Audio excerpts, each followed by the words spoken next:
Well, hey YouTube, I am back here with the CFX, and I've been doing really well with it at 35 yards. I've got a set of silhouettes set up out there and a camera.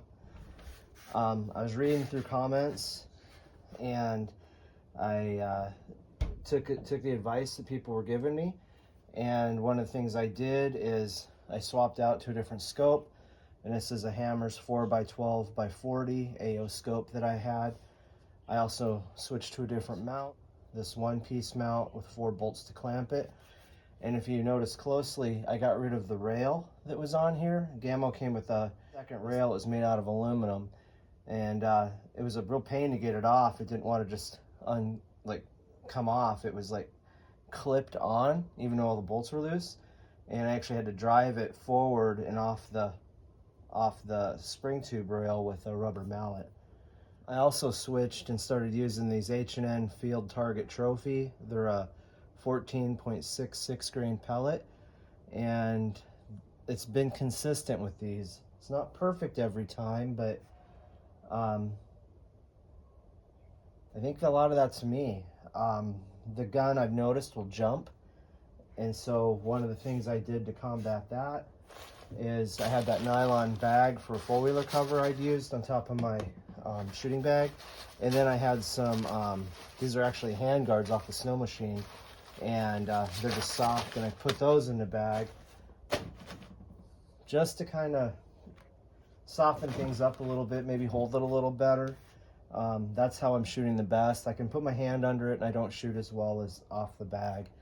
And finally, the last thing is there is an adjustment on the screw, and I found a video where the guy replaced the screw, and he lightened his trigger up considerably.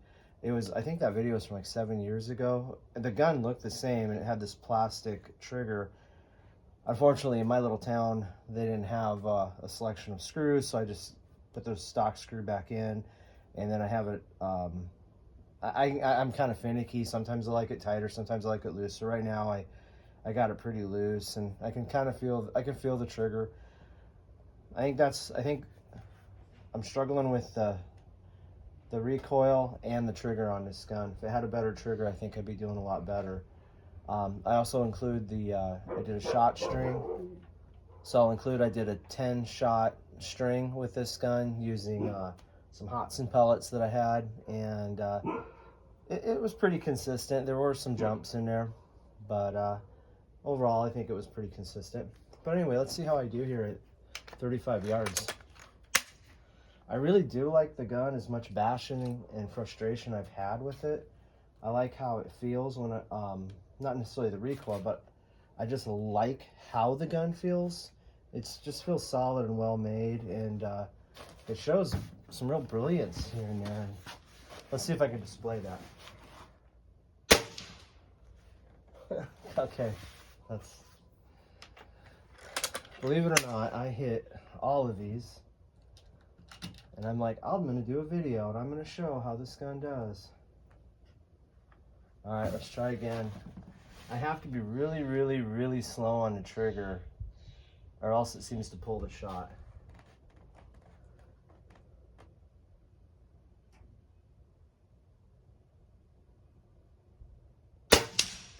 That was a good solid smack. It looked like right in the middle of that ram.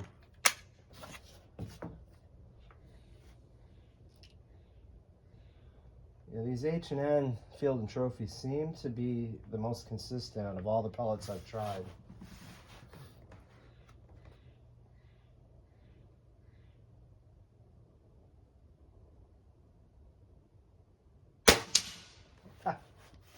But rams are easy, so pigs are smaller. We'll run down the line. I'll see how many I can get.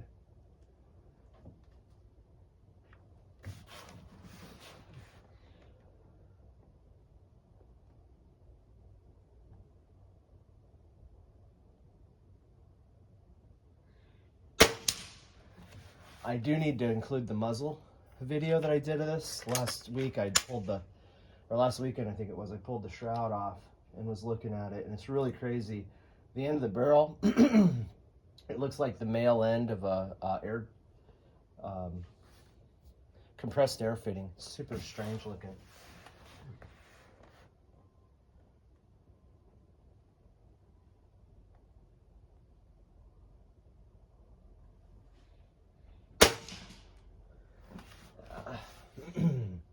I'm kind of surprised. It's like 70, shoot, 72. It's warm out. Doesn't usually, we get warm days, but not usually, and it's not breezy. I'm surprised the bugs aren't swarming me right now.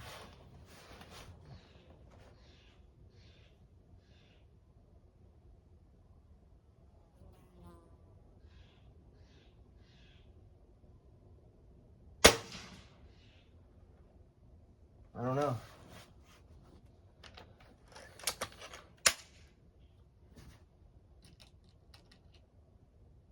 I generally always have trouble with turkeys. I think it's a mental thing with me.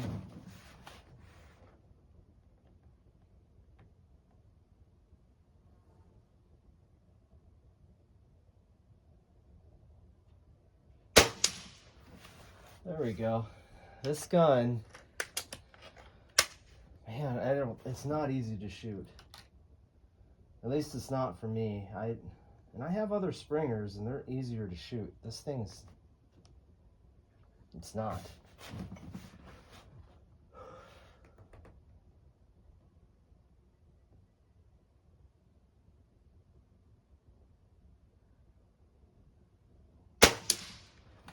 But it also doesn't beat you up. Like I've got those Hotsons, and not only are they not easy to shoot, they're not pleasant to shoot. They're just, man, the recoil and the jumping around, I really dislike it. This thing's, it's not, well, it's not bad. And I probably put over 700 pellets through this thing, so I obviously like shooting it. Kind of funny, but I guess too, I want to figure it out. Like, why am I having issues with it?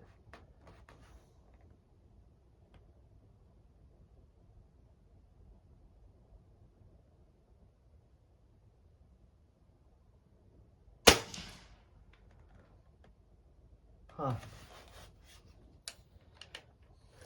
Well, you guys are just seeing what a pretty typical shooting session looks like with this. And like usual, looking through, making sure skirts aren't deformed.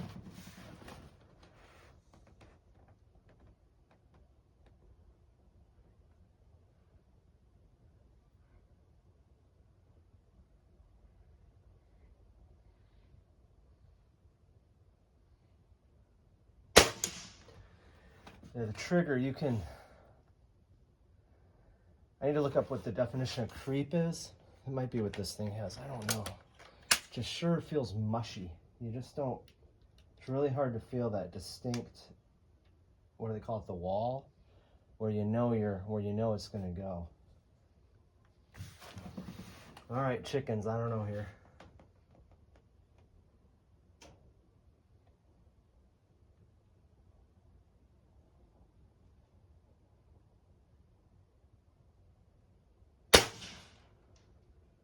I have no idea where that shot went. None.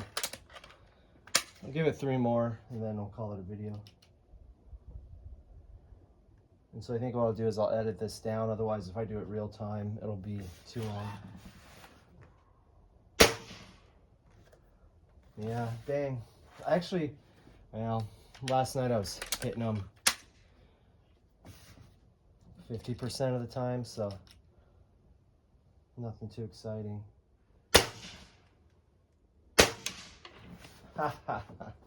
Well, so overall, I've done a lot of bashing on this gun, and I don't regret it, because I think it's advertised as one thing and it's something else. But it will be neat to see that little Phillips head screw, to finally get a longer one and see if that smooths the trigger up. Saw the older guns had a metal screw, or a metal trigger, which would be nicer. The trigger's not doing this gun any favors, and then the amount of recoil makes the gun jump around too, at least for me it does. But anyway, that's all for now. I still wouldn't recommend buying this gun, but if you're willing to keep working with it, there's guys that have posted videos and been finding more videos that are very fond of the gun. They like it. That's a shame. It is a nice gun. It's not very powerful, but that's okay too for what I'm shooting at. Yeah, really got nothing more to say that I haven't already said. Okay, guys, that's all for now. Thanks for watching.